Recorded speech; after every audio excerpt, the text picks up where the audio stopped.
guys, welcome back to my channel. Thank you so much to everyone that has subscribed recently.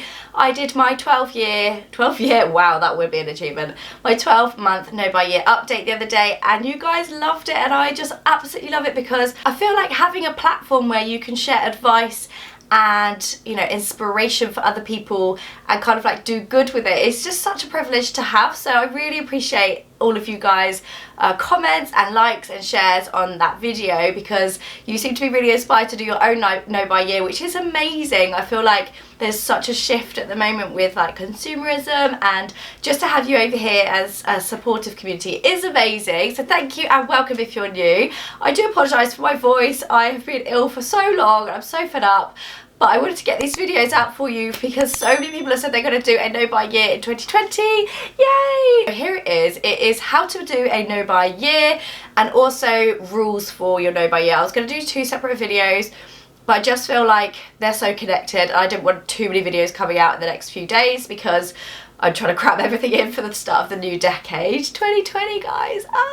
So what I want to say first of all is this is your no buy year. This is not for anyone else to be judgmental on. This is not for anyone else to like try and catch you out or, you know, try and do something that's not quite right for you. If you just want to do a no buy weekend every month, then you go for it, girl. Like, you don't have to do crazy amounts of time. A whole year is very daunting, and I actually only started my no buy year as a no spend January, and I did it in January last year, and I just continued it. I just found it really easy and I continued it, and I worked my own rules, and that's just really important. So set your own rules.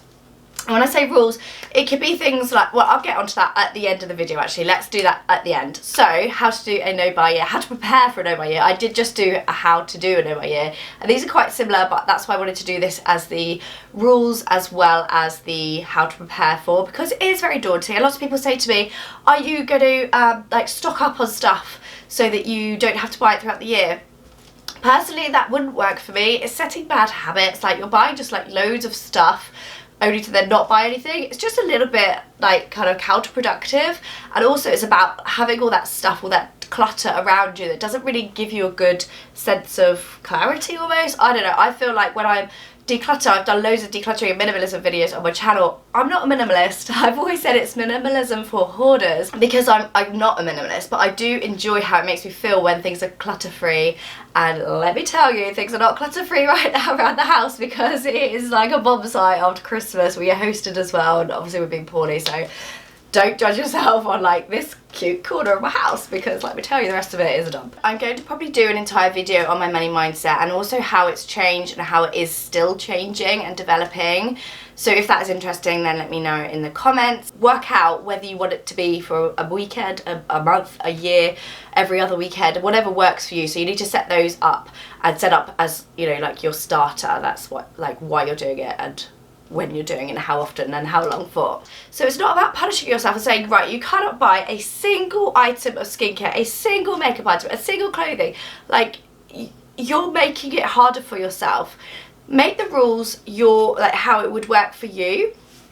So for example, you may want to do a budget to say, I'm allowed to spend £30 on going out for dinner with my friends every month. Like, that's your budget. You're not punishing yourself because you're just going to find it so much harder. But yeah, it's just really key to say that you define your no buy year. It's your no buy year, it's your rules. So you may have seen I bought a GoPro in the, would that have been the summer? No, Black Friday? It was around then, because I needed it for my work. I wanted it for my work so that I could, you know, extend the scope of the tools that I use for my job. So this is my job.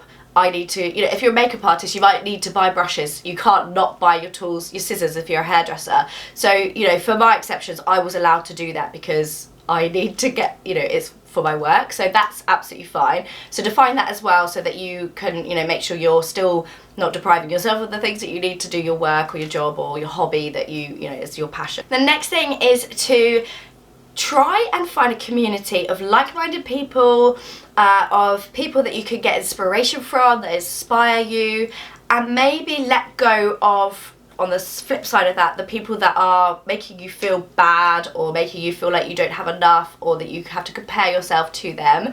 Because you should be like, you should surround yourself, you should curate your feed, your like, you know, of your timeline of who you follow on, say, Instagram or on YouTube or wherever it might be, even real life people, yeah, real life people out there, guys, curate those people around you so they're giving you inspiration and they're supporting you, and you know, they're just kind of helping you along on this journey, because it is a journey, let me tell you. You find out a lot about yourself, and yeah, you grow and you change and you know, develop things. So find that community. And on that note, I would love to know if you can recommend any like budgeting or no buy year or low buy or sustainable YouTubers out there, because and Instagram actually.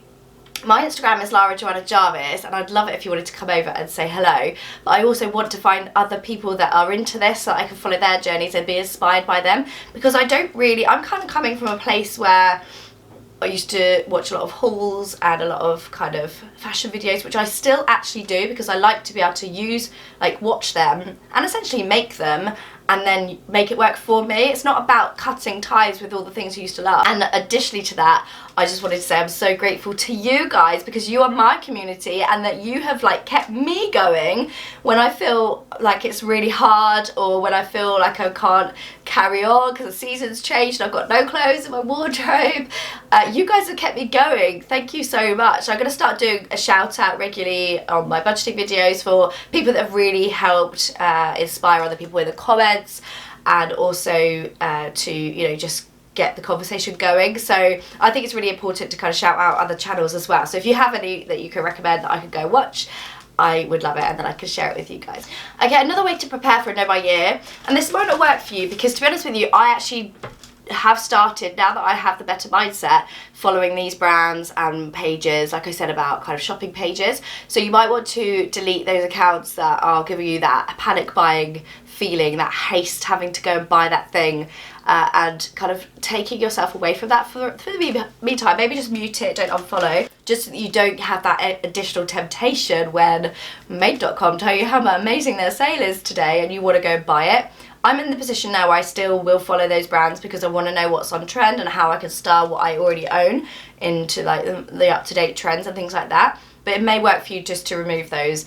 And also, what was that? And also to remove shopping apps. So delete that ASOS app. Guys, you don't need it. You're not going to need it.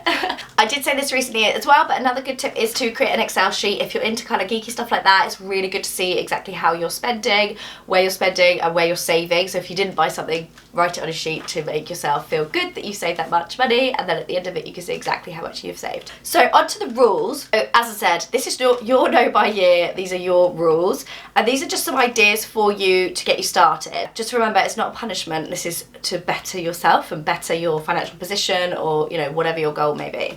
So one of mine was that I can replace skincare or makeup when it runs out. Now, what happened here was things like foundation I have purchased because I use it every day and it runs out. However, things like blusher, eyeshadow, mascara, highlighter, you would not believe, and I did a massive skincare and makeup declutter not so long ago, you would not believe how many additional items I have got that I can revert to once something runs out.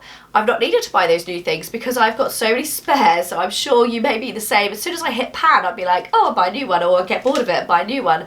It's still all good makeup, it's still all, you know, maybe not so much mascara, you might want to replace that a bit more frequently, but it's still okay to use and you don't need to repurchase things. So that was one of my rules, so that I could replace items when they were finished, but not if I owned something of the same use, if that makes sense. Another thing was gifts for others.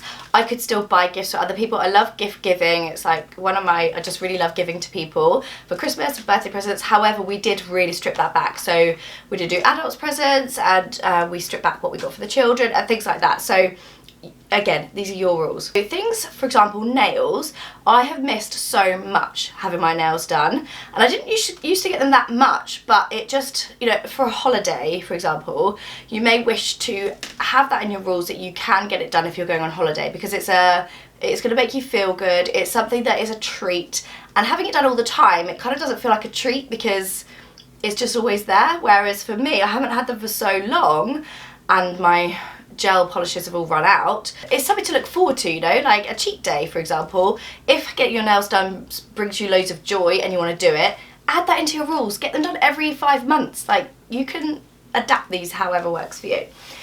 So strip back my skincare routine. I used to spend an absolute fortune on skincare, and I've really stripped that back, and I don't buy any of those things now. A lot of them are still products that I have had from previous I could actually use again once my other ones have run out. Now this is a point of contention, I don't know what that word is. Basically, one of our rules was that we could still do experiences if they enriched our lives.